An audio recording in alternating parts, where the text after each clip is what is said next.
بسم اللہ الرحمن الرحیم وصلی اللہ علی نبی الکریم رب اشرح لی صدری ویسر لی امری واحلل عقدۃ من لسانی یفقہوا قولی۔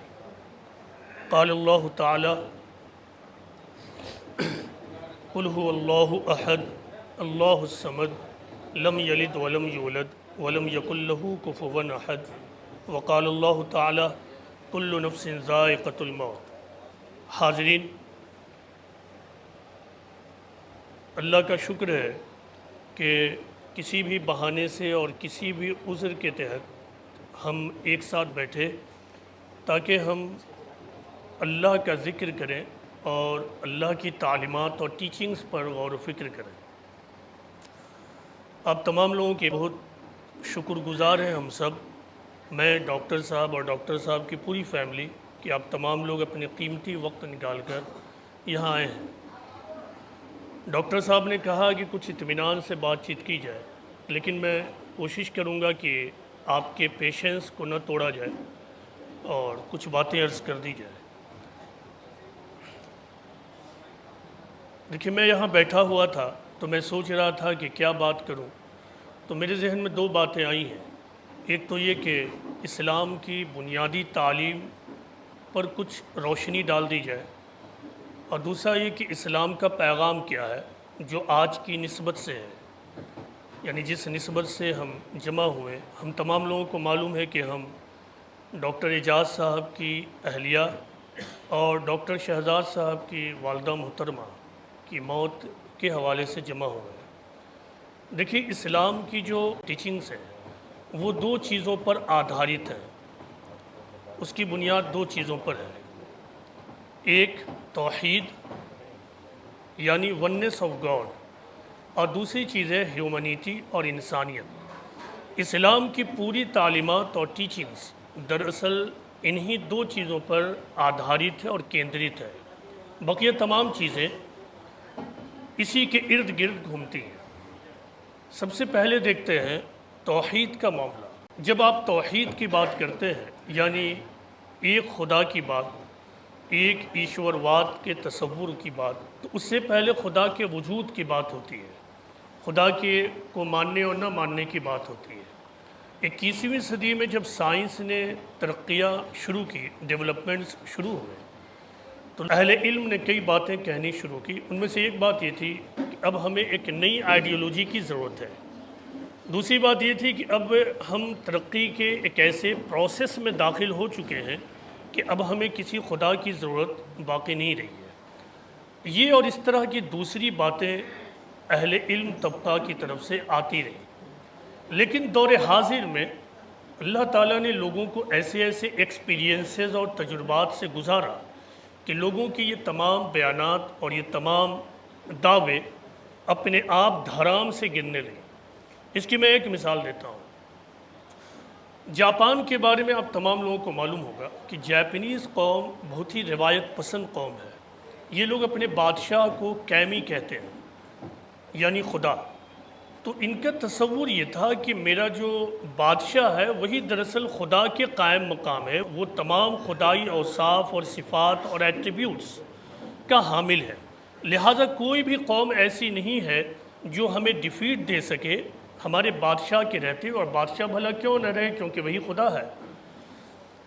لیکن ہوا یہ کہ جب امریکہ نے سیکنڈ ورلڈ وار کے زمانے میں ہیروشیما اور ناگاساکی پر ایٹم بمز گرائے، تو جاپنیز کے یہ تمام تصورات اچانک تاش کے پتوں کی طرح بکھرنے لگے۔ ہوا یوں کہ ان کا بادشاہ ہیروہیٹو اس اٹیک کے بعد پبلک کے سامنے آتا ہے اور اس کے بعد یہ کہتا ہے کہ وی ہیو بین ڈیفیٹڈ، ہم جنگ ہار چکے ہیں اور امریکہ کے سامنے ہتھیار ڈال رہے ہیں۔ ہیروہیٹو کا یہ جملہ جاپنیز قوم کے لیے بہت بڑا شوق تھا کہ یہ کیا ہو گیا، بہت بڑا دھکا تھا، اور اس کے بعد جاپنیز قوم کے اندر خیالوں کے اعتبار سے، آئیڈیاز کے اعتبار سے ایک بہت بڑا وائڈ اور خلا پیدا ہو گیا۔ یعنی سب کچھ ہے لیکن ان کے پاس وہ نظریہ نہیں تھا جس کے ذریعے سے وہ اپنی زندگی کو تشکیل دے سکے۔ اور یہ صرف جاپنیز کی بات نہیں ہے، جب آپ 21ویں صدی کا مطالعہ کریں گے اور اسٹڈی کریں گے تو آپ یہ پائیں گے کہ 21ویں صدی کا سب سے بڑا جو مسئلہ ہے، ایون آج بھی 2024 میں سب سے بڑا جو مسئلہ ہے وہ یہ ہے کہ جو جدید تعلیم یافتہ لوگ ہیں، جو نوجوان ہیں، وہ اپنی زندگی گزارنے کے لیے ایک سالڈ بیس نہیں پاتے ہیں۔ ان کے پاس وہ سالڈ بیس نہیں ہے جس کے ذریعہ وہ اپنی زندگی کو ایک متعین رخ دے سکیں اور جس کے ذریعہ وہ اپنے اندر یقین اور کنوکشن پیدا کر سکیں۔ جدید نسل بنیادی طور سے بے اطمینانی اور غیر یقینی کی زندگی گزار رہا ہے۔ تاریخ یہ بتاتی ہے، بالخصوص اینتھروپولوجی کی اسٹڈی، کہ انسان بے خدا نہیں رہ سکتا۔ انسان کی جو تاریخ اینتھروپولوجی کے بارے میں آپ کو معلوم ہے، اس کی سادہ تعریف یہ ہے کہ دا اسٹڈی آف ہیومن، انسانیات کا جو مطالعہ اسے ہم اینتھروپولوجی کہتے ہیں۔ تو اینتھروپولوجی کے مطالعہ نے یہ بتایا کہ انسان خدا کے تصور سے خالی نہیں رہ سکتا ہے۔ انسان کے اندر خدا کا جو تصور اس طرح انٹرووون ہے، پیوست ہے، کہ وہ اس کے بغیر رہ نہیں سکتا ہے۔ لہٰذا ایڈمنڈ برک، جو بہت بڑا تھنکر گزرا ہے، اس نے اس بات کو اس طرح ایکسپلین کیا تھا کہ mean by has constitution a religious animal, یعنی انسان اپنی بناوٹ کے اعتبار سے، اپنی تخلیق اور کریشن کے اعتبار سے ایک مذہبی وجود ہے۔ مطلب یہ ہے کہ انسان سے مذہب کو اور خدا کے وجود کو ہم ہٹا نہیں سکتے ہیں، الگ نہیں کر سکتے ہیں۔ یہ موجودہ سائنس نے ثابت کر دیا ہے۔ اسلام میں جیسا کہ میں نے عرض کیا کہ ایک خدا کا تصور ہے۔ دنیا میں بہت ساری قومیں ہیں، اللہ تعالیٰ نے تمام قوموں کو اور تمام فرد کو آزاد پیدا کیا ہے۔ جو چاہے جس خدا کو مانے نہ مانے، جتنے خداؤں کو ماننا ہے مان لے، کیونکہ یہ تو امتحان کی دنیا ہے، بالآخر آخرت میں جا کر سب کا حساب و کتاب ہونا ہے۔ لہٰذا اس اعتبار سے آپ جب دنیا کو دیکھیں گے تو آپ پائیں گے کہ کہیں 3 خداؤں کا تصور ہے، مثلاً کرسچینٹی میں۔ اسی طرح آپ ہندوستانی قوم میں دیکھیں گے تو انسائکلوپیڈیا بریٹینیکا کے مطابق یہاں 33 کروڑ خداؤں کا تصور موجود ہے۔ اسلام میں ایک خدا کا تصور ہے۔ اب جب ایک پڑھا لکھا آدمی اس تصور پر علمی اعتبار سے سوچتا ہے تو اس کو ایک کلو یہ ملتا ہے کہ جب ہم اپنے یونیورس پر غور کرتے ہیں تو یہاں کی تمام چیزیں بہت ہی زیادہ ہارمونی کے ساتھ ورک کر رہی ہیں۔ یہاں کی ایک ایک چیزیں ایک سسٹم میں ہے۔ ایسے ایک سسٹم والے ورلڈ اور ہارمونی والے یونیورس میں ایک سے زیادہ خدا کا تصور ورکیبل نہیں ہے۔ لہٰذا خود فزسسٹ کی نگاہ میں پچھلے زمانے میں یہ تصور تھا کہ دنیا کو بہت ساری طاقتیں کنٹرول کر رہی ہیں۔ مثلاً عام طور سے یہ سمجھا جاتا تھا کہ دنیا کو 4 طاقتیں کنٹرول کرتی ہیں: gravitational force, electromagnetic force, weak nuclear force اور اسٹرانگ نیوکلیئر فورس۔ تو یہ مانا جاتا تھا کہ یہ 4 طاقتیں ہیں جو مل کر پوری کائنات کو کنٹرول کرتی ہیں۔ لیکن آئنسٹین کو اس پر ڈاؤٹ ہوا اور اس نے کہا نہیں، پوری کائنات کا مزاج یہ بتاتا ہے کہ ایک سے زیادہ طاقت کائنات کو کنٹرول نہیں کر رہی ہے۔ لہٰذا اس پر اور ریسرچ ہوا اور فائنلی 21ویں صدی میں وہ تھیوری ڈسکور کی گئی جسے ہم اسٹرنگ تھیوری کہتے ہیں۔ اس تھیوری کا مطلب یہ ہے کہ پوری کائنات کو ایک طاقت کنٹرول کر رہی ہے۔ آپ کو معلوم ہے کہ سائنٹسٹ کا ایک بنیادی مسئلہ یہ ہے کہ وہ مذہب کی زبان میں بات نہیں کر سکتے ہیں، وہ ان کا مسئلہ ہے۔ وہ جب بھی بات کریں گے وہ اس کے لیے سائنٹیفک ٹرمینولوجی ہی استعمال کریں گے۔ اب اہل مذاہب کا کام ہے کہ وہ ان ٹرمینولوجی کو لیں اور اپنی ایمان و یقین کو اور پختہ کریں۔ تو معلوم یہ ہوا کہ اسلام میں خدا کا جو تصور ہے وہ ایک خدا کا تصور ہے۔ وہی خدا ہے جس نے اس کائنات کو تخلیق کیا، وہ ایک ہی خدا ہے جو ہمارا سسٹینر بھی ہے، وہی خدا ہے جو ہماری تمام حاجتوں کو پورا کرنے والا ہے۔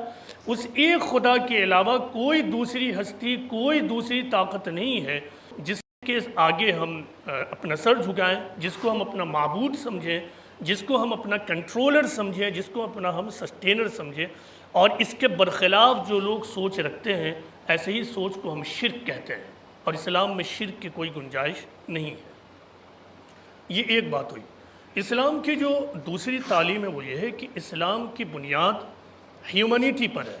موجودہ زمانے میں بہت سارے لوگ ایسے ہوئے جنہوں نے اسلام کے اس تصور پر بھی ڈاؤٹ کیا۔ انہوں نے کہا کہ اسلام میں انسانیت نہیں ہے۔ یہ بات جھوٹی تھی، بوگس بات تھی، یا کم اسٹڈی کی بنیاد پر تھی، یا پھر مسلمانوں کے رویے اور ایٹیٹیوڈز کو دیکھ کر اسلامی رویے کو ڈیفائن کرنا تھا۔ حالانکہ اسلام کی پوری تعلیم انسانیت پر مبنی ہے۔ موجودہ زمانے میں جب فریڈم کا زمانہ آیا تو مذہب کو بھی فریڈم کے ساتھ مطالعہ کیا جانے لگا۔ بہت سارے لوگوں نے اس سلسلے میں مطالعہ کیا، مذہب میں انسانیت اور یکسانیت اور ایکولیٹی ہے یا نہیں ہے، اس پر بھی بات چیت ہونی شروع ہوئی۔ آپ کو معلوم ہے کہ دنیا میں ہمیشہ سپیریوریٹی اور انفیریوریٹی کا تصور پایا جاتا رہا۔ یورپین کنٹری میں وائٹ پیپل اور بلیک پیپل کا کانسیپٹ رہا، اور وائٹ پیپل بلیک پیپل کو اپنے لیے ایک برڈن سمجھتے رہے ہیں۔ یہ بھی حال کا دن ہے جبکہ وہاں سے اس طرح کا تصور دور ہوا ہے، لیکن آج بھی جب ہم اپنے امریکن فرینڈ سے بات کرتے ہیں تو وہ کہتے ہیں کہ دانیال صاحب آج بھی وہاں ان ایکولیٹی اور نابرابری کا تصور پایا جاتا ہے۔ لیکن جہاں تک علمی مطالعے کا معلوم ہے تو جدید دور میں تمام بڑے محققین نے اس بات کو، خواہ وہ کسی بھی مذہب سے تعلق رکھتے ہوں، انہوں نے اس بات کو کھلے طور سے مانا ہے کہ اگر تاریخ انسانی میں کسی بھی مذہب اور آئیڈیولوجی میں اگر ایکولیٹی اور یکسانیت پائی جاتی ہے تو وہ صرف اسلام ہے۔ بہت مشہور مورخ اور ہسٹورین ایچ جی ویلز گزرے ہیں، انہوں نے یہ لکھا ہے اسلامی معاشرے کے حوالے سے کہ they created a society more free from widespread cruelty and social oppression than any society had ever been in the world before۔ یعنی انہوں نے ایک ایسا معاشرہ کریٹ کیا، پیدا کیا جو ہر قسم کی کرویلٹی اور جبر سے بالکل آزاد ہو۔ دنیا میں کوئی بھی معاشرہ کبھی بھی موجود رہا اس سے یہ بہتر معاشرہ تشکیل پایا۔ اسی طرح سوامی وویکانند کا نام آپ تمام لوگوں نے سنا ہوگا، ہندوستان کے بہت بڑے تھنکر اور فلاسفرز گزرے ہیں۔ انہوں نے جب ان ایکولیٹی کا مطالعہ کیا، اسٹڈی کی، اور اس حوالے سے جب مذاہب کا مطالعہ کیا تو ان کو بھی یہ کہنا پڑا if ever any religion approach to this equality in an appreciable manner, it is Islam and Islam alone۔ یہ سوامی وویکانند جی کا جملہ ہے کہ اگر کسی بھی مذہب میں کسی بھی اپریشیبل لیول تک ایکولیٹی اور انسانیت پہنچی ہے تو وہ صرف اور صرف اسلام ہے، اس کے علاوہ کوئی دوسرا مذہب نہیں ہے۔ یہ تو اہل علم کا ماننا ہے۔ اب آپ اسلام کی تعلیم کو دیکھیے کہ اسلام نے ایکولیٹی اور انسانیت پر کتنا زیادہ زور دیا ہے، اور ہمیں یہ دیکھنا ہے کہ ہمارے معاشرے میں ایکولیٹی اور برابری ہے یا نہیں ہے، اور ہمیں کتنا زیادہ اس لائن پر کوششیں کرنی ہوگی۔ پیغمبر اسلام محمد صلی اللہ علیہ وسلم نے جو تعلیمات دی ہیں ان تمام تعلیمات میں ایک تعلیمات میں ایکولیٹی، انسانیت، برابری، انصاف بھرے ہوئے ہیں۔ آپ نماز کو دیکھ لیجئے، نماز میں صف بندی کو دیکھ لیجئے، آپ حج کی عبادت کو دیکھیے، اسلام کا دوسرا رکن جہاں تمام لوگ ایک ہی لباس میں کھڑے کر دیے جاتے ہیں۔ آپ زکوٰۃ کے تصور کو دیکھیے، اس کا کانسیپٹ کیا ہے کہ مالدار لوگ اپنی دولت کو نکالیں، اور یہ مینڈیٹری ہے تاکہ جو سماج میں وہ لوگ ہیں جن کے پاس مال نہیں ہے ان تک بھی مال پہنچ سکے، اور اس طرح مالدار لوگوں کو زکوٰۃ نکالنے کے راستے سے خرچ کرنے کی عادت لگ جائے۔ زکوٰۃ بھی انف نہیں ہے بلکہ زکوٰۃ از اے بگننگ۔ اسی طرح اسلام کے دوسرے بنیادی ارکان کو دیکھ لیجئے کہ ہر رکن میں، ہر تعلیم میں انسانیت، انصاف کی تعلیم بھری ہوئی ہے۔ ایک بار کا واقعہ ہے کہ ابو مسعود انصاری مدینہ کا واقعہ ہے کہ اپنے غلام کے اوپر کسی بھی وجہ سے وہ ہیمرنگ کر رہے تھے، مارنا شروع کیا، تو عین اسی وقت پروفٹ آف اسلام کا ادھر سے گزر ہوا۔ پروفٹ آف اسلام ٹھہر گئے اور اس کے بعد کہا کہ اے ابو مسعود یہ کیا کر رہے ہو؟ ابو مسعود نے بتایا۔ اس کے بعد پیغمبر اسلام نے کہا کہ دیکھو، جان لو کہ جتنی طاقت اور قوت تمہیں اس غلام کے اوپر ہے، اس سے کہیں زیادہ طاقت اور قوت خدا کو تمہارے اوپر ہے۔ یہ کہنا تھا کہ ابو مسعود انصاری رضی اللہ عنہ کے ہاتھ سے ڈنڈا چھوٹ کر گر پڑا۔ ایسا کیوں ہوا؟ اس کی وجہ یہ تھی کہ اس سے پہلے ابو مسعود انصاری اپنے آپ کو سپیریئر لیول پہ رکھے ہوئے تھے، اور اپنے کام کرنے والے اسٹاف کو یا غلام کو نیچے درجے پہ، وہ اپنے آپ کو اعلیٰ سمجھتے تھے اور اپنے اسٹاف اور غلام کو ادنا۔ پیغمبر اسلام نے ان کے اس بھرم کو توڑا کہ تم کس دنیا میں زندگی گزار رہے ہو، تم جتنی قدرت اس کے اوپر رکھتے ہو، اس سے کہیں زیادہ قدرت قادر مطلق تمہارے اوپر رکھتا ہے۔ اس کا مطلب یہ ہے کہ تم جو بھی معاملہ کر رہے ہو، تم کیا سمجھتے ہو کہ یہ تمہارے اور اس کے درمیان کا معاملہ ہے؟ نہیں، بلکہ جب بھی دو آدمی کوئی معاملہ اور ڈیلنگز کر رہا ہوتا ہے تو وہاں ایک تیسری ہستی بھی موجود رہتی ہے، اور وہ ہے خدائے رب العالمین کی ہستی۔ تمہیں بالآخر خدائے رب العالمین کے سامنے جا کر اکاؤنٹیبل ہونا ہے۔ اس طرح پیغمبر اسلام نے انسانیت اور برابری کے تصور کو ہر موقع سے پیوست کرنا چاہا۔ آپ جب قرآن کو کھول کر پڑھیں گے تو سب سے زیادہ الفاظ جو آپ کو ملیں گے اللہ کے حوالے سے وہ ہے کہ اللہ رحمان ہے۔ آپ نے سنا بسم اللہ الرحمن الرحیم، اللہ رحمان ہے، اللہ رحیم ہے۔ پیغمبر اسلام کے لیے جو پرماننٹ اسٹیٹس ہے قرآن میں کیا بتائے گئے ہیں، وما ارسلناک الا رحمۃ للعالمین، یعنی ہم نے تم کو تمام انسانیت کے لیے رحمت اور مرسی بنا کر بھیجا ہے۔ پورے قرآن کا یہی معاملہ، قرآن میں اہل ایمان کو اور بلیورز کو یہ حکم دیا گیا ہے کہ وتواصوا بالحق وتواصوا بالصبر، تم ایک دوسرے کو حق کی تلقین کرو اور صبر کی تلقین کرو۔ مفسرین نے لکھا کہ اس کا مطلب یہ ہے کہ تمہیں تمام انسانیت کے ساتھ کمپیشن اور ہمدردی کے ساتھ زندگی گزارنا۔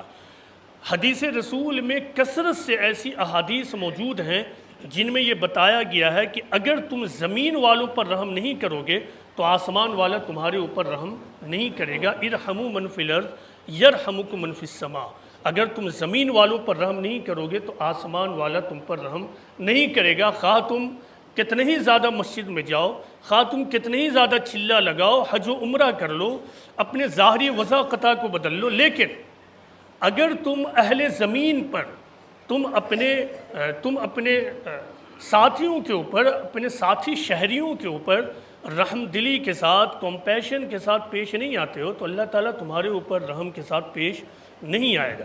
پیغمبر اسلام محمد صلی اللہ علیہ وسلم کی مشہور حدیث اس طرح ہے کہ پیغمبر اسلام نے کہا کہ دیکھو تمام انسانیت، تمام مینکائنڈ دراصل خدا کی عیال اور فیملی کی طرح ہے، اور اللہ تعالیٰ سب سے زیادہ پسندیدہ اور بیلوڈ اس کو مانتا ہے جو اس کے اہل، اس کی فیملی کے ساتھ بہترین سلوک کرے۔ پیغمبر اسلام کی جو عادتیں حدیث کی کتابوں میں آئی ہیں ان میں سے ایک عادت یہ تھی کہ آپ رات کے آخری پہر میں اٹھ کر تہجد پڑھا کرتے تھے، اور آپ کی یہ ہیبٹ مکی زندگی ہی سے ہے۔ یہ پوائنٹ بہت زیادہ اہم ہے، آپ کی یہ ہیبٹ مکی زندگی سے ہے۔ روایتوں میں یہ آتا ہے کہ آپ رات کے آخری پہر کو اٹھتے ہیں، تہجد سے فارغ ہوتے اور دعاؤں کے لیے ہاتھ پھیلا دیتے۔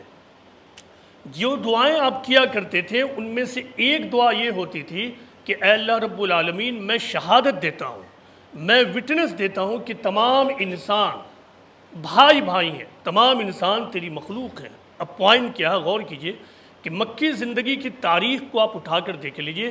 مکی زندگی میں آپ کے مخالفین نے، آپ کے اپوننٹس نے آپ کے خلاف ہر قسم کی جارحیت، آفینس اور آپریشن کو اپنے لیے پرمیسیبل اور جائز قرار دے دیا تھا۔ اس کے باوجود، اتنے زیادہ جبر اور ظلم کے باوجود، پیغمبر اسلام نے اپنی طرف سے کیا اسوہ چھوڑا ہے، وہ یہ ہے کہ تمہارے دل میں دوسرے کے لیے اس کے باوجود ہمدردی اور شفقت کا جذبہ ہونا چاہیے۔ یہ پیغمبر اسلام کی تعلیم۔ روایتوں میں یہ بات آتا ہے کہ ایک مرتبہ سہل بن حنیف اور قیس بن سعد راوی ہیں کہ وہ لوگ بیٹھے ہوئے تھے اور عین اسی وقت ایک جنازہ گزرا۔ وہ لوگ اس کو دیکھ کر کھڑے ہو گئے۔ کچھ دوسرے جو لوگ تھے انہوں نے کہا کہ آپ کس کے جنازے پر کھڑے ہو رہے ہیں، یہ تو ایک یہودی کا جنازہ تھا۔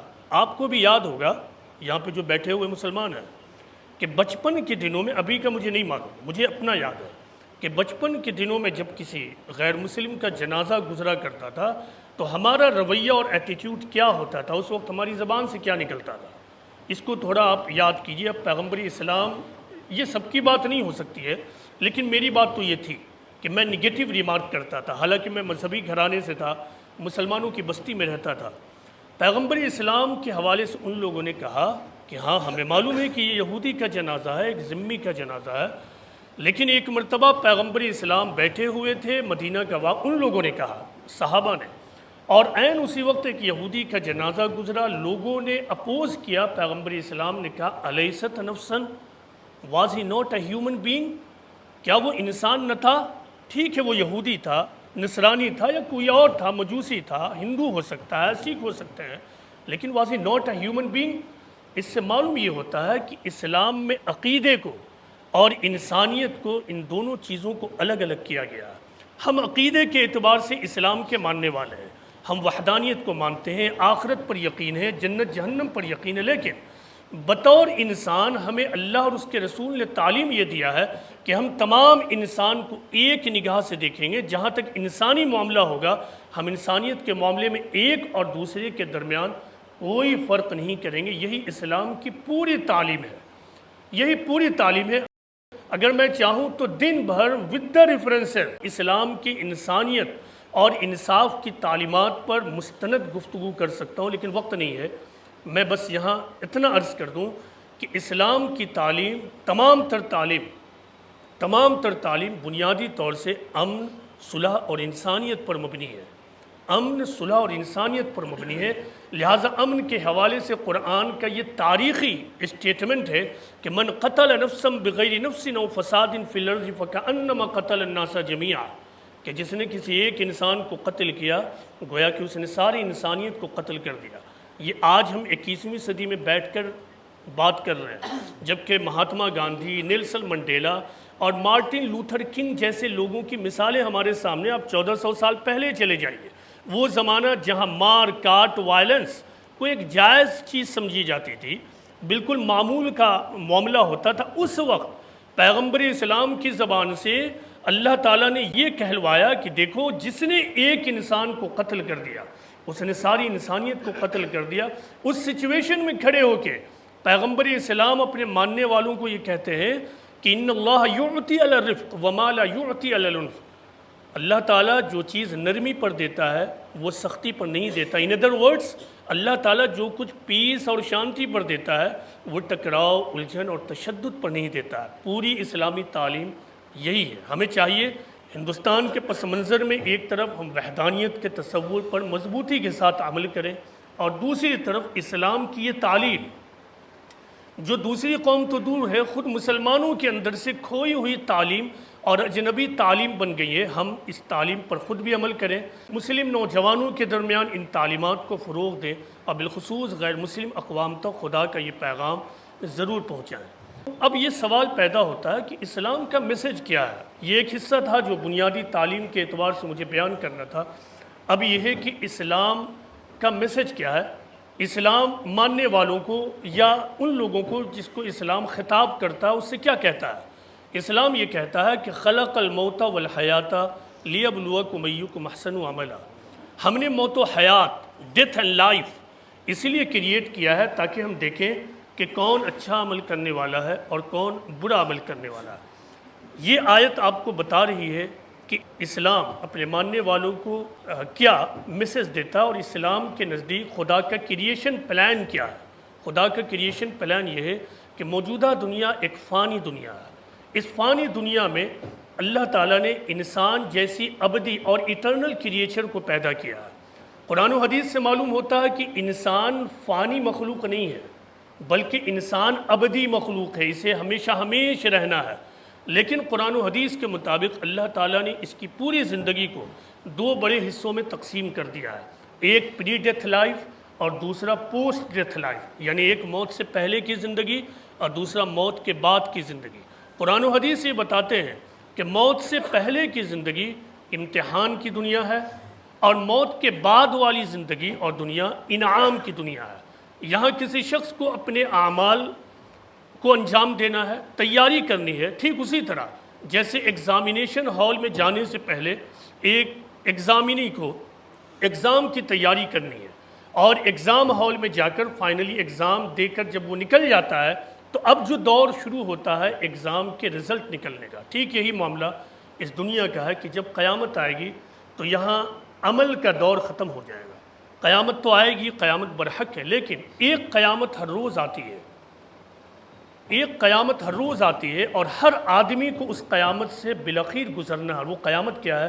کل نفس ذائقۃ الموت. ہر نفس کو موت کا مزہ چکھنا ہے. قیامت یقیناً آئے گی، لیکن انسان کی جب موت آ جائے تو اس کی تو قیامت آ گئی. ایک انسان کی جب موت آ جائے تو اس کی قیامت تو آ گئی. موت کے بارے میں معلوم ہے سب سے زیادہ چونکا دینے والی بات کیا ہے؟ دیکھیے، ایک چیز وہ ہے جو آدمی ایک روایت اور ایک کنٹینیویشن کے ذریعہ جانتا جاتا ہے. بچہ پیدا ہوا کہیں، اس کو کچھ باتیں بتا دی گئیں، وہ سنتا ہے، پھر اسی طرح عمل کرتا ہے. اور ایک چیز وہ ہے جس کو آپ شعوری طور پر، کانشیس لیول پر دریافت کرتے ہیں. تو یہ دریافت آپ کے اندر ایک بھونچال پیدا کر دیتی ہے. موت کے بارے میں سب سے زیادہ چونکا دینے والی بات جو مجھے معلوم ہوتی وہ یہ ہے کہ death comes at the point of no return. یعنی موت نہ واپس آنے والے نقطے پر آتی ہے. جب ایک آدمی پر موت آ جائے تو اس کے بعد اس کی واپسی نہیں ہے.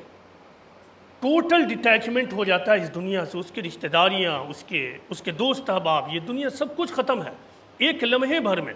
اور یہ ایک واقعہ یہ بتانے کے لیے کافی ہے کہ موجودہ دنیا میں وہ نقشہ حیات اور وہ پلاننگ آف لائف جو موجودہ دنیا کو بیس بنا کر بنائی جاتی ہے، بلا شبہ ایسی پلاننگ اور ایسا نقشہ فولس پیراڈائز میں رہنے کے مترادف اور ٹینٹاماؤنٹ ہے. کیونکہ یہ دنیا جس میں بہت جلد آدمی گزر جانے والا. میری عمر 40 سال ہو گئی ہے. میں اب اکثر سوچتا ہوں کہ میں تو بوڑھا ہو گیا ہوں. بہت جلد موت کا فرشتہ آئے گا اور مجھے لے کر چلا جائے گا. میرے والد کی موت 60 سال کی عمر میں ہو گئی تھی، ابھی سے 24 سال پہلے. میری والدہ 3 سال پہلے گزر چکی ہے. مجھے معلوم ہے کہ موت کا حادثہ ایک فیملی کے اوپر کتنا بڑا حادثہ ہوتا ہے، لیکن یہی بٹر ٹروتھ ہے. اس بٹر ٹروتھ سے کوئی منہ موڑ نہیں سکتا ہے. اور اس بٹر ٹروتھ کو کوئی انسان اپنی زندگی میں جتنی جلدی سمجھ لے اتنی ہی اس کے لیے کامیابی ہے. جو لوگ جتنی تاخیر سے سمجھیں گے اس معاملے کو، اتنی ہی تاخیر سے وہ اپنے معاملے کو سدھار پائیں گے. میں کچھ دنوں پہلے ہندوستانی ایکٹرز کے کچھ انٹرویوز کو دیکھ رہا تھا. جونی لیور کا نام سب نے سنا ہوگا، عرفان خان کا نام سب نے سنا ہوگا. ان لوگوں کے ساتھ کچھ حادثات ہوئے. جونی لیور اور عرفان خان اور اس جیسے دوسرے لوگ جنہوں نے ریئلائز کیا، جنہوں نے اپنی زندگی کو محض انٹرٹینمنٹ میں لگا کر نہیں چھوڑا، انہوں نے یہ ڈسکور کر لیا. جونی لیور کا یہ جملہ ہے کہ اس سے پہلے کہ آدمی زندگی کو سمجھ سکے 40 سال ہو جاتا ہے، آدمی کی زندگی گزر جاتی ہے. اسی بات کو عرفان خان نے اپنے انداز میں کہا تھا کہ اس سے پہلے کہ آدمی زندگی کی حقیقت کو سمجھے، زندگی تو ہاتھ سے سلپ کر جاتی ہے. اس سے پہلے کہ زندگی سلپ کر جائے ہمارے ہاتھ سے، ہم اپنی زندگی کو تھامیں. اور قرآن و حدیث یہ بتاتے ہیں کہ موجودہ دنیا امتحان کی دنیا، یہاں ہم تیاری میں لگ جائیں. موجودہ دنیا میں کوئی بھی اپنا عیش کدا نہیں بنا سکتا ہے. موجودہ دنیا میں کوئی بھی انسان اپنا پیراڈائز نہیں بنا سکتا ہے. آپ تمام لوگ پڑھے لکھے انٹلیکچوئلس لوگ یہاں جمع ہیں. آپ میں سے تمام لوگوں نے فرانس کے بادشاہ لوئی 11 کا نام سنا ہوگا. اس کے بارے میں یہ کہا جاتا تھا کہ اس کو دیوانگی کی حد تک زندہ رہنے کا شوق تھا. لہٰذا جب آخری عمر ہوئی 57-58 سال کو پہنچ گیا تو اس کے خاندان میں یہ روایت چلی آ رہی تھی کہ کوئی بھی اپنی زندگی کے 60ویں برتھ ڈے کو نہیں دیکھ پاتا تھا. لہٰذا اس پر بہت کچھ لکھا گیا ہے، کتابیں موجود ہیں، آپ پڑھ سکتے ہیں. خلاصہ یہ ہے کہ آخر وقت میں اس نے اپنے چاروں طرف ایک مضبوط قلعہ بنایا، خندق کھودوا دیا. 40 فوج اور آرمی کے لوگ مسلسل اس کو گھیرے رہتے تھے. اور اس نے تمام ارد گرد کے لوگوں کو یہ حکم دے دیا تھا کہ میرے ارد گرد کوئی بھی موت کا ورڈ استعمال نہیں کرے گا. کسی نے اس سے کہا کہ جو کچھوا ہوتا ہے وہ زندگی بخش اور حیات بخش ہوتا ہے. اس نے دور بھیج کر کچھوے کو منگایا. دنیا کے ٹاپ موسٹ میڈیکل ایکسپرٹس بلائے گئے. ان میڈیکل ایکسپرٹس کو کہا جاتا ہے کہ اس زمانے میں لوئی 10,000 سونے کا سکہ دیا کرتا تھا، جو اس زمانے میں اگر کوئی آرمی فوج میں 40 سال تک بھی اپنا وقت لگا دے تو وہ نہیں کما سکتا تھا. اس کے ساتھ کام کرنے والا ایک میڈیکل ایکسپرٹ ایک دن میں کماتا تھا. لیکن اس کے باوجود لوئی 11 نے موت کے فرشتے کو اپنے سے دور کرنے میں کامیابی حاصل نہیں کی. بالآخر موت کا فرشتہ قریب آنے لگتا ہے، اس کے اوپر فالج مارتا ہے اور پھر موت کا فرشتہ اس پہ قابو پا لیتا ہے. کہا جاتا ہے کہ وہ آخری جملہ جو موت سے پہلے اس نے کہا تھا وہ یہ جملہ تھا، کتنا زیادہ ہلا دینے والا جملہ ہے. اس نے یہ کہا تھا کہ میں اتنا بھی زیادہ تو بیمار نہیں ہوں جتنا آپ لوگ سمجھتے ہیں، میں اتنا بھی زیادہ بیمار نہیں ہوں جتنا آپ لوگ سمجھتے ہیں۔ اس کے بعد موت کا فرشتہ اس کے روح کو قبض کر کر لے کر چلا جاتا ہے۔ یہی پوری ہیومن ہسٹری ہے۔ اب سوال یہ ہے کہ پوری ہیومن ہسٹری ایسی ہے، اس کے باوجود ہم موت سے اتنا غافل کیوں ہیں؟ ایک شوہر اپنی بیوی کو دفن کر کے آتا ہے، ایک بیٹا روتے ہوئے کاندھے پر اپنی ماں کو لے کر جاتا ہے اور قبرستان سے واپس آتا ہے، لیکن اس کے باوجود 2 ہی 3 دن ایسے گزرتے ہیں کہ اس کے لائف اسٹائل بالکل کیئرلیس ہو جاتے ہیں۔ اس کی ایک وجہ یہ ہے کہ اللہ تعالیٰ نے انسان کے سیل کے اندر جو کروموزوم دیا ہے، جو ڈی این اے دیا ہے، ابھی تک کی تحقیق کے مطابق اس میں تمام انفارمیشنز موجود ہیں کہ آپ کے بال کیسے ہوں گے، اس کا کلر کیسا ہوگا، آپ کے نوز کا شیپ کیسا ہوگا، آپ کا ایئر لوب کیسا ہوگا، آپ کی ہائٹ کیسی ہوگی، تمام انفارمیشنز اس میں موجود ہے۔ ایک ڈی این اے میں جتنے انفارمیشنز ہے، کہا جاتا ہے کہ ان کو انفولڈ کیا جائے تو انسائکلوپیڈیا بریٹینیکا جیسے 1000 والیوم کی ضرورت پڑے گی۔ اتنے زیادہ انفارمیشنز موجود ہیں، لیکن اللہ تعالیٰ نے اس میں موت کی کسی خبر کو نہیں رکھا ہے۔ موت کا کوئی انفارمیشن نہیں۔ یہی وجہ ہے کہ انسان موت سے بے خبر رہتا ہے، اور یہی وجہ ہے کہ پیغمبر اسلام نے اپنے ماننے والوں کو یہ تنبیہ کی ہے کہ اکثر و ذکر حازم اللذات یعنی الموت، موت کو کثرت سے یاد کرو جو لذتوں کو ڈھا دینے والی ہے۔ انسان لذتوں میں پڑا رہتا ہے۔ لذت کا مطلب صرف بریانی اور مرغہ نہیں، لذت کا مطلب ہے انٹرسٹ۔ ہر آدمی کا اپنا ایک انٹرسٹ ہوتا ہے، بزنس ہے، جاب ہے، سروس ہے، بیوی ہے، بچے ہیں۔ ہر آدمی اپنی اپنی لذتوں میں انگیج ہوتا ہے، اور یہ لذت اس کو سب سے بڑی حقیقت سے غافل کر دیتی ہے۔ ہمیں چاہیے کہ ان لذتوں کو توڑیں، اور موت کی یاد کوئی نگیٹو تھنکنگ نہیں ہے۔ یہ پچھلے زمانے کی بات ہوگی جبکہ موت کی یاد کو نگیٹو تھنکنگ کہا جاتا تھا، کہ موت کی یاد تو ایک نگیٹو تھنکنگ ہے۔ ہم پازیٹیو لوگ ہیں، ہمیں جینا چاہیے۔ موجودہ زمانے کی تحقیقات نے یہ بتایا ہے کہ موت کی یاد آدمی کے اندر سینس آف ارجنس پیدا کرتی ہے۔ موت کی یاد آدمی کے اندر پازیٹیو تھنکنگ پیدا کرتی ہے۔ موت کی یاد آدمی کے اندر کمپیشن اور ہمدردی پیدا کرتی ہے۔ ایک آدمی جب قبرستان کی طرف سے گزرتا ہے اور لوگوں کو دیکھتا ہے کہ وہ قبر کے اندر جا رہا ہے تو اس کے اندر رحم دلی پیدا ہوتی ہے۔ یہ ہے موت کی یاد کا فائدہ، کہ موت کی یاد میں جو لوگ جئیں گے وہ اپنے ٹائم کو ویسٹ نہیں کر سکتے ہیں۔ ایسا آدمی اس دنیا میں ہمیشہ یوزفل بن کر زندگی گزارے گا، اس دنیا کے لیے بھی یوزفل ہوگا، اور کل آخرت میں بھی انشاءاللہ وہ اعلیٰ کامیابی حاصل کرے گا۔ گفتگو میں ختم کرنے والا ہوں، بس میں ایک آیت آپ تمام لوگوں کو سناتا ہوں۔ قرآن میں ایک مقام پر بہت ہی زیادہ جھنجھوڑنے والی آیت ہے موت کے حوالے سے۔ اللہ تعالیٰ یہ کہتے ہیں کہ اولم نعمرکم ما یتذکر فیہ من تذکر، کیا ہم نے تم کو اتنی عمر نہیں دی تھی کہ جو نصیحت لینے والے ہوں وہ نصیحت لے لیں؟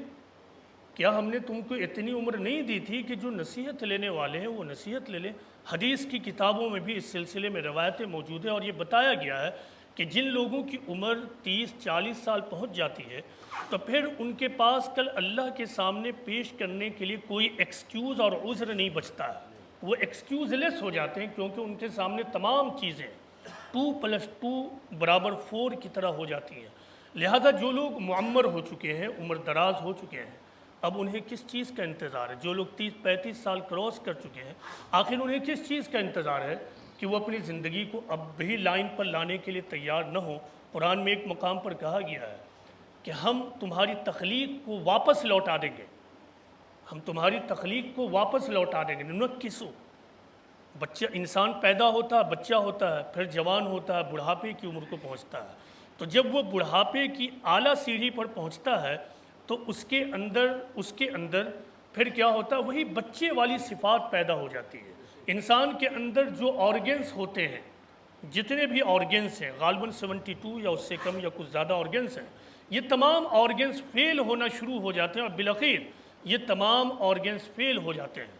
یہ واقعہ اتنا بڑا واقعہ ہے جو انسان کو 2 چیزیں بتا رہی ہیں۔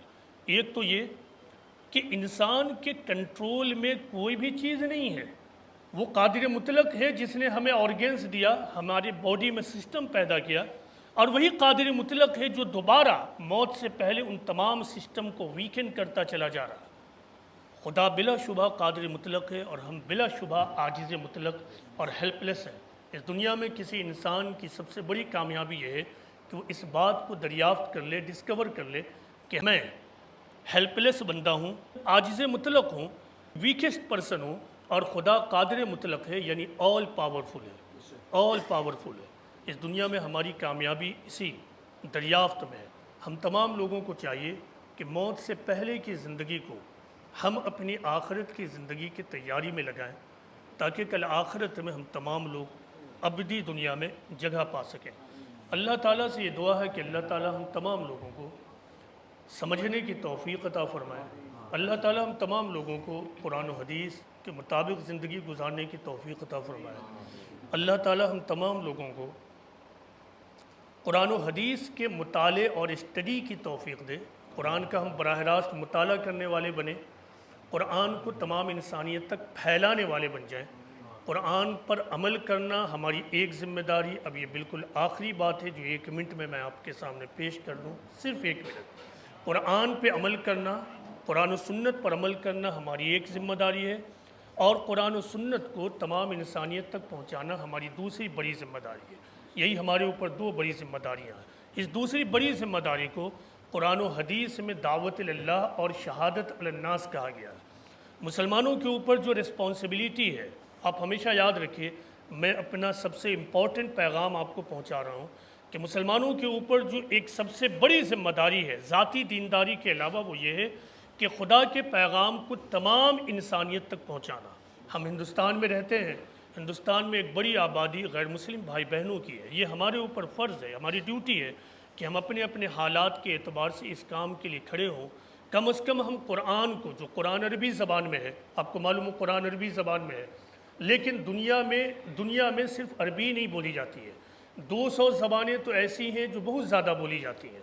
قرآن میں یہ بتایا گیا ہے کہ وَمَا أَرْسَلْنَا مِن رَّسُولٍ إِلَّا بِلِسَانِ قَوْمِهِ لِيُبَيِّنَ لَهُمْ، کہ ہم نے جس رسول کو بھی بھیجا لوگوں کی اپنی زبان میں بھیجا۔ یہ ہم مان سکتے ہیں کہ ہندوستان اور انڈین سب کانٹیننٹ میں بھی ضرور پیغمبر آئے تھے، ان کا ریکارڈ ہمارے پاس نہیں ہے، وہ کتابیں ہمارے پاس موجود نہیں ہیں۔ ہمارا ایمان و عقیدہ ہے، یعنی مسلمانوں کا، یہاں جتنے بھی لوگ ہیں مسلمانوں کا عقیدہ ہے کہ قرآن خدا کی آخری کتاب ہے۔ جو لوگ قرآن پر عمل کرنے والے ہوں گے وہی لوگ ہوں گے جو کل آخرت میں کامیاب ہوں گے۔ اب یہ ہماری ذمہ داری بنتی ہے کہ قرآن کو دنیا کی مختلف زبانوں میں ٹرانسلیٹ کروائیں اور پھر دنیا کی تمام انسانیت تک پہنچائیں۔ ہم دراصل یہی کام بنیادی طور سے کرتے ہیں کہ غیر مسلم اقوام تک قرآن کو بہت بڑے پیمانے پر پہنچانے کی کوشش کر رہے ہیں۔ ہمارے ادارے نے اب تک قرآن کے 50 سے زیادہ ڈیفرنٹ لینگویجز میں ٹرانسلیشن کروا لیا، ایون برینڈ لینگویجز میں بھی، انڈین اور انٹرنیشنل لینگویجز میں، اور اس کو ہم بالکل فری آف کاسٹ غیر مسلم بھائی بہنوں تک پہنچاتے ہیں تاکہ وہ اپنے خدا کی کتاب کو لیں اور وہ اس کو پڑھ سکیں۔ آپ میں سے جس صاحب کو بھی قرآن کی کاپی چاہیے ہو کہ وہ لے اور اپنے غیر مسلم بھائی بہنوں تک پہنچائیں، اور یہ آپ کا فرض ہے اپنے حالات کے اعتبار سے، تو آپ کو یہ پہنچانا چاہیے۔ تو آپ ہمارے ادارے سے حاصل کر سکتے ہیں۔ ہم سے یہ غلطی ہوئی کہ آج جب ہم یہاں آئے تو یہاں قرآن ہم نہیں لا سکیں، لیکن ہماری آفس پھلواری شریف مہتوانہ محلے میں ہے۔ جب کبھی بھی ضرورت ہو آپ کسی طرح خبر کروا دیں، ہم آپ کو قرآن پرووائڈ کرائیں گے۔ اللہ تعالیٰ سے یہ دعا ہے کہ اللہ تعالیٰ ہم سب کو عمل کی توفیق دے۔ جب کبھی بھی ضرورت ہو، قرآن، سیرت کی کتاب، حدیثیں ہم جو غیر مسلموں تک پہنچاتے ہیں وہ آپ کے لیے فری آف کاسٹ اویلیبل ہے، آپ بھی پہنچائیے۔ وما علینا الا البلاغ المبین۔